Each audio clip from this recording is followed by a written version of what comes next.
할렐루야. 여러분을 축복합니다. 아멘. 오늘 디모데후서 1장 3절부터 9절까지 말씀으로 하나님이 주신 것을 알자, 하나님이 주신 것을 알자, 이런 제목으로 말씀의 은혜를 나누고자 합니다. 우리는 누구나 태어나서 철부지로 살아갑니다.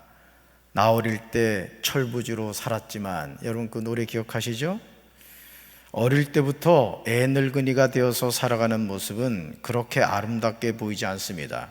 제가 수원에서 목회할 때 제가 들었던 이야기인데, 이 목회자 자녀들이 이렇게 성도들을 늘 의식하게 되죠. 그러니까 이 아이가 아주 예의 바르게 행동을 한 거예요. 근데 문제는 어디서 생겼느냐? 같은 또래끼리 모였더니 완전히 애가 망가진 거예요. 망가진 게 아니죠. 원래의 모습대로 행동을 한 것이죠.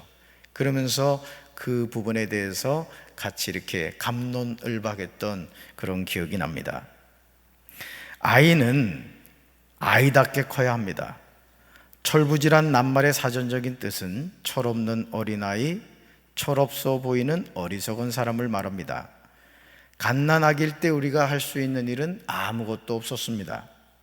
어머니가 주는 젖을 먹으면서 응가를 하고 배부르면 씩씩 잠만 잤습니다. 저희 어머니가 지금도 저에게 하시는 말씀 가운데 하나가, 우리 사무엘이는 어릴 때 저를 얻고 새벽 기도를 갔나 봐요. 벌써 주의 종이 될 아들을 아셨던 거죠.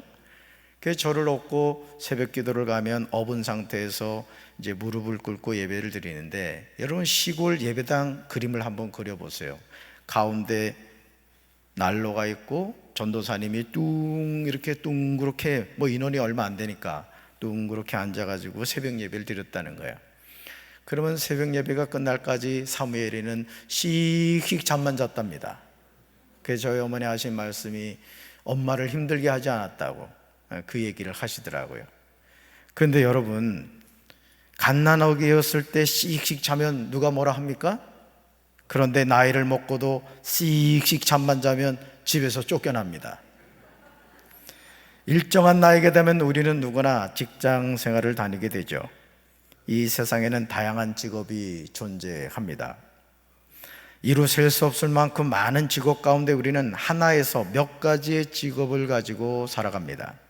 직업에는 귀천이 없다고 하지만 자신이 만족하는 직업이 있는가 하면 만족하지는 않지만 어쩔 수 없이 다니는 직장도 존재합니다.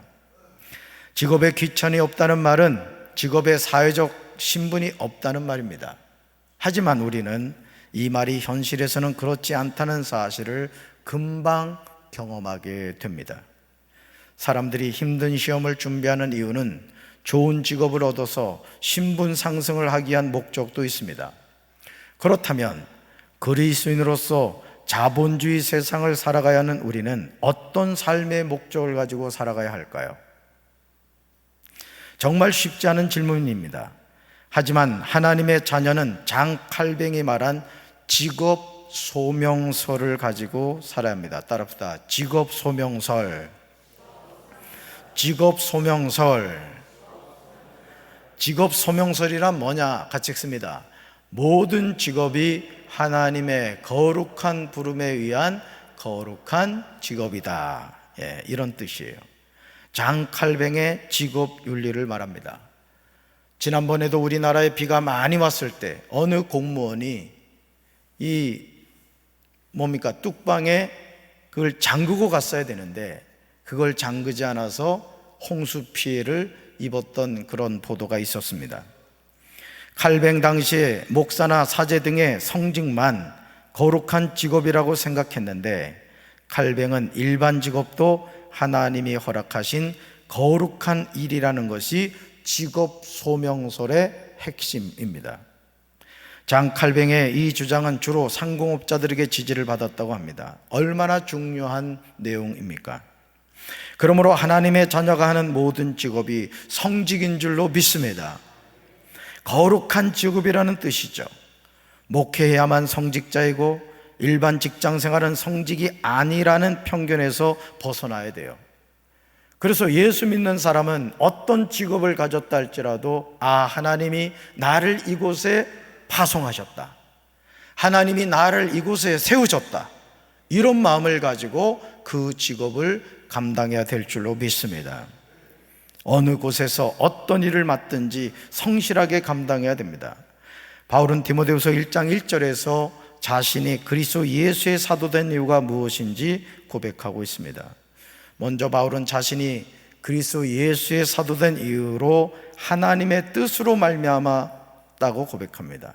따라합시다. 하나님의 뜻으로 말미암았습니다. 다음으로 그리스도 예수 안에 있는 생명의 약속대로 되었다고 고백합니다. 정말 단순하게 보이는 내용이지만 중요한 내용입니다.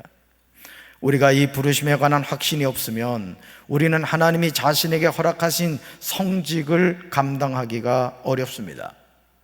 예수는 그리스도라는 예수는 그리스도라고 믿음으로 고백하는 그리스도인이 어떤 직업을 가지든지 그 일이 성직이라는 마음으로 감당을 한다면 놀라운 열매를 거두게 될 겁니다.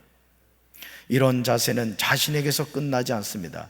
다른 사람에게 전해진다는 것이죠. 여러분, 예를 들어서 내가 버스를 운전하는 운전기사라고 생각합시다. 그런데 이분이 하나님이 나에게 승객들의 안전을 위해서 이 직업에 세우셨구나, 항상 안전운행을 하고 성도들이 아니죠, 손님들이 버스에 탈 때마다 안녕하십니까, 오늘 참 좋은 날입니다, 기쁜 얼굴로 인사를 하면서 안녕히 가십시오, 오늘 좋은 날 되시기 바랍니다.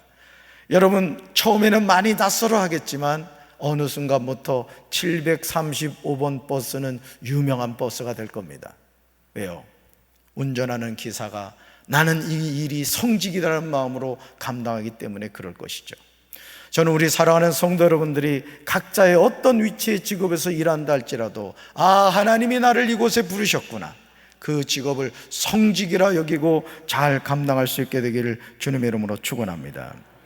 영적 아들 디모데에게 바울은 이런 자세를 전해주고 있습니다. 디모데후서 1장 2절에서 바울은 사랑하는 아들 디모데에게 편지하고 있습니다. 그러면서 하나님 아버지와 그리스도 예수 우리 주께로부터 은혜와 긍휼과 평강이 내게 있을지어다 축복합니다. 사랑하는 성도 여러분, 우리가 하나님의 자녀로 부름을 받았다면 우리는 또 다른 영적인 자녀를 낳고 양육해야 합니다. 여러분, 구원 받으셨습니까? 여러분, 하나님의 자녀십니까? 여러분, 죽으면 천국 가십니까? 그렇다면 여러분이 해야 할 한 가지 있습니다. 영적 자녀를 잉태하고 낳고 양육하는 것입니다. 이건 남자나 여자나 상관이 없습니다. 적어도 내가 예수 이름으로 구원받은 하나님의 자녀라면 나도 영적 자녀를 잉태해야 되고 그 자녀를 낳아야 되고 그 자녀를 양육해 가야 되는 영적 부모가 되어야 된다는 뜻입니다. 우리가 그리스도 예수 안에서 생명의 약속대로 그리스도 예수의 부르심을 받았다면 우리는 또 다른 제자를 세워가야 됩니다. 참 중요한 일입니다. 적어도 내가 구원받은 하나님의 자녀임을 안다면, 내가 예수는 그리스도라는 믿음의 고백을 통한 예수님의 제자라는 사실을 믿는다면 나에게서 끝나는 것이 아니라 또 다른 사람을 영적 자녀로 양육해가고 제자를 세워가는 일을 해야 한다는 것입니다. 바울은 하나님의 뜻으로 사도가 된 후에 그의 삶을 통하여 복음을 전하고 예수 그리스도의 제자를 세우는 일에 온 힘을 다했습니다. 그래서 바울은 장가도 가지 않고 4차에 걸쳐서 선교 여행을 하면서 그 힘든 여정을 반복해서 감당했습니다. 그리고 가는 지역마다 예수님의 제자를 세웠습니다. 주님의 몸된 교회를 세워갔습니다. 그래서 바울이 밟는 땅마다 선교의 지경이 되었습니다. 저는 우리 사랑하는 성도 여러분들이 구원받은 예수님의 제자라면 여러분이 밟는 땅이 선교의 지경이 되기를 주님의 이름으로 축원합니다. 오늘도 하나님은 이런 일을 감당하라고 우리 교회를 이곳에 세워주신 줄로 믿습니다. 디모데후서 1장 3절을 보시면 바울이 이 일을 위하여 어떤 자세로 있는지 자세하게 나옵니다. 영적 자녀는 그냥 잉태되고 양육되는 것이 아닙니다. 스승의 온전한 희생과 수고가 있어야만 되어갑니다. 우리 1장 3절 읽습니다. 나는 밤낮으로 기도할 때에 끊임없이 그대를 기억하면서 하나님께 감사를 드립니다. 나는 조상들을 본받아 깨끗한 양심으로 하나님을 섬깁니다. 아멘. 갓난아기는 어머니의 보살핌이 없으면 죽습니다. 살아갈 수가 없습니다. 영적 자녀도 마찬가지입니다. 바울은 영적 아들 디모데를 위하여 밤낮으로 기도하였습니다. 끊임없이 디모데를 기억하면서 하나님께 감사를 드렸습니다. 얼마나 아름다운 모습입니까? 여러분, 우리가 믿지 않는 이웃을, 가족을 주님의 몸된 전으로 인도하는 것 참 중요한 일입니다. 여러분 기억하십시오. 그것은 시작에 불과합니다. 그때부터 여러분은 그 영혼을 위하여 기도해야 됩니다. 예수님을 만나기 위해 중보해야 됩니다. 끊임없이 그들에게 영적 젖을 먹여야 되고 보살핌을 줘야 됩니다. 그러면서 그가 마귀의 밥이 되지 않도록 신앙이 성장하고 성숙해 갈 수 있도록 인내하고 돌보고 양육해야 될 줄로 믿습니다. 여러분이 지금 이렇게 성인이 되시고 여러분 연세 드신 어른이 되었지만 여러분 또한 이 세상에 태어났을 때 하늘을 향하여 두 발, 두 손을 다 들고 천부여 의지없어서 손 들고 옵니다. 우리는 누구나 다 그렇게 성장했습니다. 그리고 어머니의 사랑, 아버지의 사랑을 받고 이렇게 성장한 것이죠. 영적 자녀도 마찬가지입니다. 끊임없이 관심 가지고 사랑으로 돌보고 양육해야 될 줄로 믿습니다. 사랑하는 성도 여러분, 저와 여러분의 신앙은 성장하고 성숙해야 합니다. 벼가 자라듯이 우리 신앙은 자라야 할 줄로 믿습니다. 벼가 가을이 되면 영그러 가듯이 우리 신앙은 성숙해 가야 합니다. 그런데 오랫동안 신앙생활에도 성장이 멈추고 성숙이 멈춘 이들이 있습니다. 이런 신앙은 정말 불행한 모습입니다. 영적으로 다시 갈아엎어야 될 줄로 믿습니다. 사도 바울이 영적 아들 디모데의 영적인 스승이 되게 하여 어떻게 살았는지 주목해서 보시길 바랍니다. 바울은 나는 종사들을 본마다 깨끗한 양심으로 하나님을 섬겼다고 고백합니다. 그러면서 디모데후서 1장 4절에서 나는 그대의 눈물을 기억하면서 그대를 보기를 원하며 그대를 만나봄으로 나는 기쁨이 충만해지고 싶다고 말합니다. 여러분, 왕대밭에 왕대난다는 말이 있습니다. 이것은 모든 일은 근본에 따라 거기에 걸맞는 결과가 나타나는 것임을 비유적으로 이르는 말입니다. 영적인 아들 디모데의 영적인 아버지였던 바울은 조상들을 본받아 깨끗한 양심으로 하나님을 섬기며 살았습니다. 여러분, 우리가 부모가 된다는 게 왜 부담스럽죠? 그 이유는 우리 자녀들이 우리를 바라보고 있기 때문에 그렇습니다. 한 교회를 담임하는 담임 목사로서 제가 갖고 있는 거룩한 부담감이 무엇인지 아십니까? 저는 두 눈으로 여러분을 바라보지만 오늘 이 밤에 두 눈 곱하기 100을 해보십시오. 수많은 눈이 저를 바라보고 있습니다. 저의 말 한마디, 행동 하나가 여러분의 신앙에 영향력을 주기 때문에 제가 항상 제 자신을 겸손하려고 하고 하나님의 마음에 합한 목사가 되기를 위해서 몸부림을 칩니다. 여러분도 영적 부모가 되어 영적 자녀의 그런 부모가 되길 주님의 이름으로 축원합니다. 그래서 아버지 학교의 중요한 모토가 뭔지 아십니까? 자녀는 부모의 얼굴을 보고 성장하는 것이 아니라는 거예요. 자녀는 부모의 등을 보고 성장한다고 말합니다. 부모가 어떤 말을 하느냐가 자녀의 미래를 결정하는 것이 아니라는 거예요. 우리 엄마 아빠가 어떻게 살아가고 있는가를 자녀는 지켜보고 그 부모가 살아가는 모습대로 하나님께 예배드리고 하나님을 섬기며 이 세상을 살아간다는 것이죠. 저는 우리 사랑하는 성도 여러분들이 자녀들에게 훌륭한 영적 부모의 본을 보여줄 수 있게 되기를 주님의 이름으로 축원합니다. 그러니 디모데의 삶이 어떠하였겠습니까? 그리고 디모데에게는 영적인 아버지 바울 위에도 훌륭한 멘토가 둘이나 있었습니다. 우리는 이 말씀을 통해서 왕대밭에 왕대난다는 말을 생각하게 됩니다. 이것은 어버이와 아주 딴판인 자식은 있을 수 없음을 이루는 말이에요. 왕대밭에 왕대난다는 뜻이 두 가지가 있더라고요. 그런데 두 번째 뜻이 뭐예요? 잘 들어보세요. 어버이와 아주 딴판인 자식은 있을 수 없음을 이루는 말이라는 거예요. 자녀는 누굴 본받죠? 부모를 본받습니다. 아버지가 알코올 중독이면 자녀는 거의 알코올 중독이 될 가능성이 높습니다. 아버지가 도박을 잘하면 자녀가 도박할 가능성이 높아집니다. 무서운 겁니다, 여러분. 우리가 부모가 된다는 게 그래서 무서운 거예요. 제가 여러분들을 위해서 축복할 때 귀신이 쫓겨나게 하시고 병든 자가 치료되게 하시고 저주의 사슬이 끊어지게 해달라는 이 기도가 바로 이것 때문에 그렇습니다. 여러분의 가문에 어떤 저주가 흘러내려오고 있다 할지라도 여러분 내에서 완전히 끊어버리시길 주님의 이름으로 축원합니다. 그리고 축복의 통로를 회복하십시오. 그리고 새로운 가문을 써가십시오. 믿음의 명문가를 세워가십시오. 하나님이 그렇게 축복해 주실 줄로 믿습니다. 우리가 부모로서 무한 책임을 느끼게 되는 내용입니다. 디모데후서 1장 5절을 세 번역으로 읽습니다. 나는 그대 속에 있는 거짓 없는 믿음을 기억합니다. 그 믿음은 먼저 그대의 외할머니 로이스와 어머니 유니게 속에 깃들여 있었는데 그것이 그대 속에도 깃들여 있음을 나는 확신합니다. 아멘.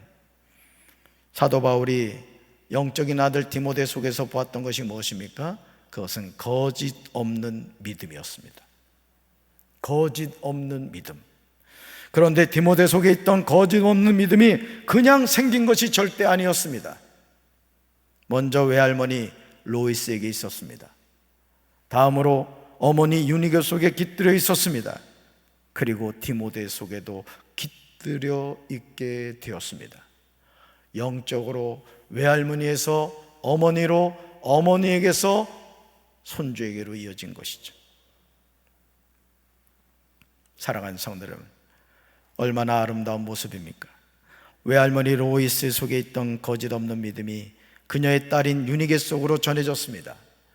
그리고 로이스의 딸인 유니게 속에 있던 거짓 없는 믿음이 로이스의 손자인 디모데에게로 전해졌습니다. 바울은 거짓 없는 믿음이 이어지는 영적 흐름을 보았던 것이죠. 그러므로 바울은 거짓이 없는 믿음이 디모데 속에도 있는 줄을 확신한다고 이야기합니다. 우리가 부모로서 자녀들에게 해줘야 하는 일이 참 많습니다.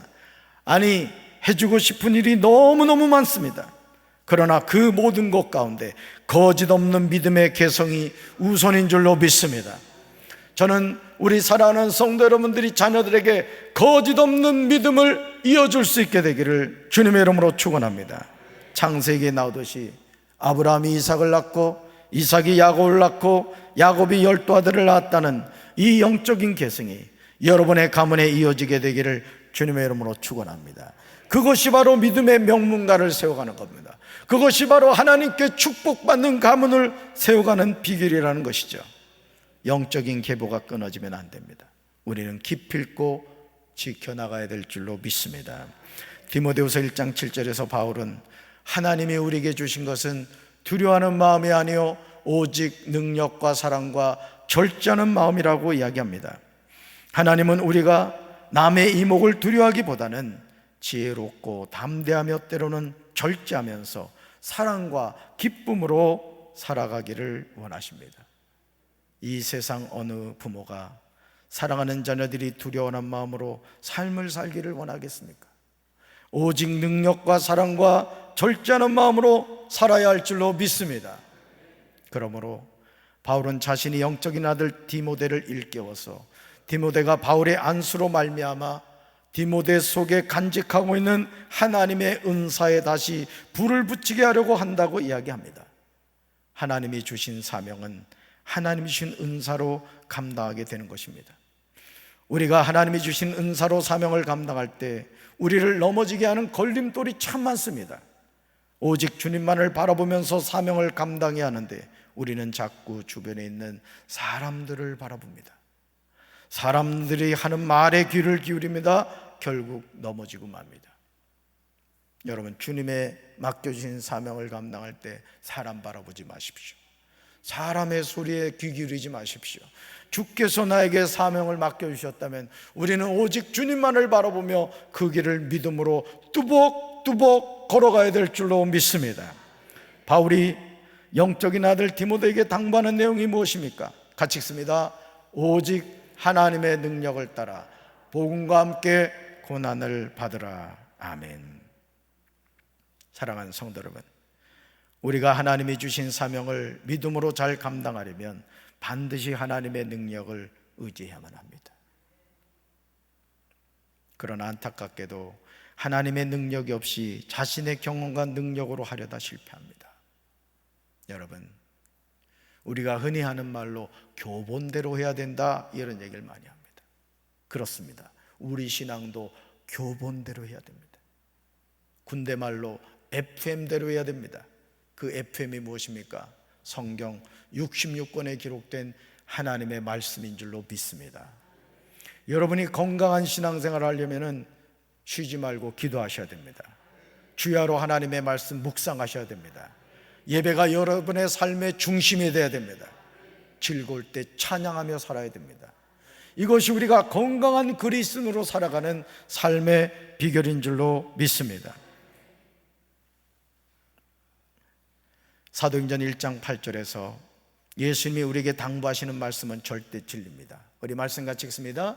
오직 성령이 너에게 임하시면 너희가 권능을 받고 예루살렘과 온 유대와 사마리아와 땅끝까지 이르러 내 증인이 되리라 하시니라. 아멘. 이 말씀에서 가장 중요한 핵심이 무엇입니까? 그것은 오직 성령이 너에게 임하시면, 바로 이 내용입니다. 오직 성령이 너희에게 임하시면. 예수님은 제자들에게 예루살렘을 떠나지 말고 내게서 들은 바 아버지께서 약속하신 것을 기다리라고 하셨습니다. 여러분이 부산을 향해서 간다고 칩시다. 그런데 급하다고 기름도 넣지 않고 달려가기 시작하면 어느 순간 여러분의 자동차는 멈춰서고 말 것입니다. 우리는 장거리 여행을 하기 전에, 장거리 목적지를 가기 전에 먼저 기름이 얼마나 들어있는가를 확인하죠. 여러분, 하나님의 일을 감당할 때 우리가 항상 첫 번째로 기억해야 될 것이 뭐냐? 성령 충만인 줄로 믿습니다. 하나님의 일은 하나님이 주시는 성령 받아서 감당하는 줄로 믿습니다. 그러기 전에는 예루살렘을 떠나면 안 된다는 거예요. 너희는 몇 날이 못되어 성령으로 세례를 받으리라는 주님의 이 말씀은 오늘도 우리에게 그대로 적용되는 말씀인 줄로 믿습니다. 성령을 받아야만 사명을 감당합니다. 따라합시다. 성령을 받아야만 사명을 감당합니다. 우리가 어떻게 복음과 함께 고난을 받을 수 있습니까? 오직 하나님의 능력을 따라 듭니다. 오직 성령이 우리에게 임하셔야만 우리는 예수님의 증인이 됩니다. 예를 들어 그렇습니다. 제가 어릴 때부터 목사가 되는 게 꿈이었다 했잖아요. 목사가 되기 위해서 신학교에 입학했습니다. 4년이라는 과정을 공부해야 됐고, 대학원을 2년을 해야 됐고, 또 안수도 받아야 됐고, 또 감리교에서 요구하는 서리부터 준일부터 준사까지, 그리고 정일부터 정식골이 떨어지고 정이 된 거예요. 모든 것이 과정이 있는 겁니다. 아무리 탤런트가 가운을 입고 목사 흉내를 내도 그 사람은 목사가 아닙니다. 왜요? 과정을 밟지 않았기 때문에 그래요. 여러분, 우리가 주님이 주신 사명을 감당할 때 먼저 행동하는 게 중요한 것이 아닙니다. 아버지께서 약속하신 성령을 받아야 그 사명을 감당하게 되는 줄로 믿습니다.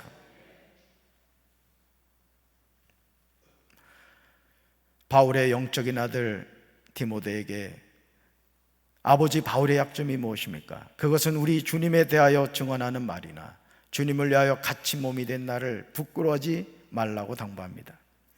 하나님이 우리에게 주신 것은 두려워하는 마음이 아니라는 바울의 권면을 우리는 기억해야 돼요. 그래서 여러분의 마음에 밑도 끝도 없는 두려운 마음이 다가올 때 여러분 예수 이름으로 물리치시기 바랍니다. 나는 너에게 평강을 준다고 주님이 말씀하셨습니다. 주님은 오늘도 하나님의 자녀에게 세상의 평강이 아니라 하나님의 평강을 주실 줄로 믿습니다. 사실 바울이 두려워하는 마음이 아니라는 이 말을 하는 이유는 우리가 믿음 안에 서 있지 않으면 우리 안에서 마귀가 주는 두려워하는 마음이 계속해서 솟아나게 됨을 말합니다. 여러분, 하루를 살면서 여러분 그런 말 있잖아요. 변덕이 죽 굴듯이 한다고. 누구 얘기입니까? 저와 여러분 얘기입니다. 여러분, 변덕이 죽 굴듯 하는 이러한 성품을 가진 우리가 어떻게 이 험한 세상에서 승리할 수 있습니까?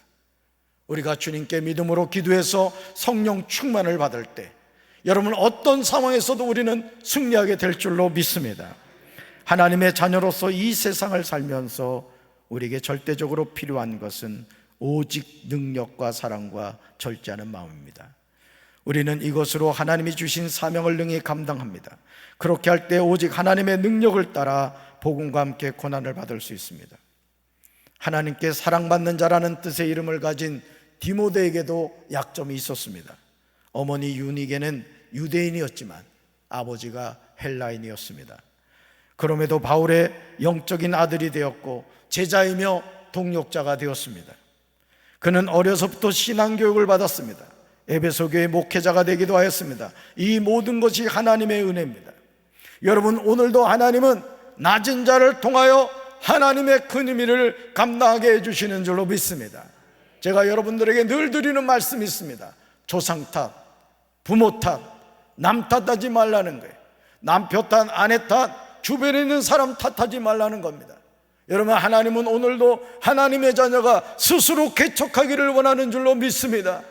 믿음의 명문가를 세워갈 수 있는 줄로 믿습니다. 로마서 15장 1절에서 바울은 이렇게 말합니다. 같이 읽습니다. 믿음이 강한 우리는 마땅히 믿음이 약한 자의 약점을 담당하고 자기를 기쁘게 하지 아니할 것이라. 아멘. 너무도 당연한 권면이 아닙니까? 믿음이 강한 사람이 믿음이 약한 사람들의 약점을 돌봐줘야 합니다. 우리는 자기에게 좋을 대로만 해서는 안 됩니다. 이것이 그리스도인의 바른 모습입니다. 혈통을 중요하게 생각하는 유대인들에게서 디모데의 아버지가 헬라인이었다는 사실은 엄청난 약점이었습니다. 그럼에도 외할머니 로이스와 어머니 유니게를 통한 거짓이 없는 믿음이 디모데가 거룩하신 소명으로 하나님의 부르심을 받게 했던 거예요. 아버지 쪽으로는 이어지지 못했지만 외가 쪽 외할머니로부터 어머니에게로, 어머니에게서 디모데에게로 영적 유산이 이어진 것이죠. 디모데후서 1장 9절에서 바울은 거룩하신 소명으로 부르심을 받음을 고백합니다. 우리 같이 읽습니다. 하나님이 우리를 구원하사 거룩하신 소명으로 부르심은 우리의 행위대로 하심이 아니요 오직 자기의 뜻과 영원 전부터 그리스도 예수 안에서 우리에게 주신 은혜대로 하심이라. 아멘. 사랑하는 성도 여러분, 하나님은 우리를 허물과 죄에서 구원해 주시고 하나님의 거룩한 백성으로 삼으셨습니다. 이것은 우리가 하나님 앞에서 무언가 큰일을 해서가 아닙니다. 하나님이 원하셔서 오직 하나님의 은혜로 된 것입니다. 그 은혜는 세상이 시작되기 전에 예수 그리스도를 통해 우리에게 이미 주어졌습니다. 얼마나 감사합니까? 그러므로 거룩하신 소명으로 하나님의 부르심을 받은 우리는 우리가 들은 진리의 가르침을 일상생활에서 잘 따라야 할 줄로 믿습니다. 그래서 예수 그리스도 안에서 우리에게 가지게 될 믿음과 사랑의 본으로 삼아야 할 줄로 믿습니다. 매일 매순간 우리 안에 계신 성령께 도우심을 구하며 우리 모두에게 맡겨진 진리를 소중히 간직해야 될 줄로 믿습니다. 이것이 오직 하나님의 능력을 따라 복음과 함께 고난을 받아야 하는 제자의 삶입니다. 오늘도 하나님은 거룩한 부르심으로 저와 여러분을 불렀고 외할머니로부터 어머니에게로, 어머니에게서 자녀 디모데에게로 이루어지는 이 거짓이 없는 믿음이 이어지기를 원하고 계신 줄로 믿습니다. 바라기는 우리 사랑하는 성도 여러분들이 그 믿음의 아름다운 계보를 이어가는 믿음의 명문가가 되기를 주님의 이름으로 축원합니다. 가슴에 손을 얹겠습니다. 하나님 아버지, 감사합니다. 외할머니 로이스와 어머니 유니게 속에 있던 거짓 없는 믿음이 디모데에게 이어졌다고 바울은 이야기하고 있습니다.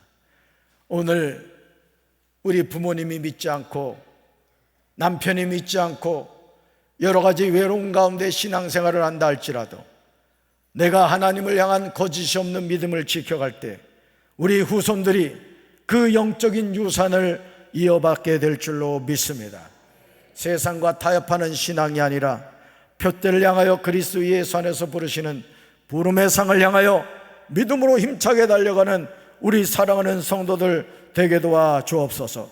오직 성령이 너희에게 마시면 너희가 권능을 받고 예루살렘과 온 유대와 사마리아와 땅끝까지 이르러 내 증인된다고 했사오니 우리가 날마다 예수의 증인된 삶을 살아갈 수 있도록 축복하여 주옵소서.